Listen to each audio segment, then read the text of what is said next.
ईडीच्या केसेस करतात, सीबीआयच्या केसेस करतात, प्रदर्शनच्या केसेस करतात, खोट्या केसेस करतात, अनेकांना केसेस.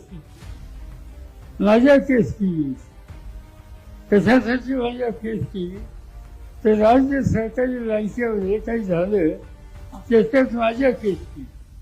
मी राज्य सहकारी बँकेचा सभासद नाही, राज्य सहकारी बँकेची कर्ज कधी आयुष्यात काढले नाही, त्या बँकेत कधी गेलो नाही, माझ्याही केस केली.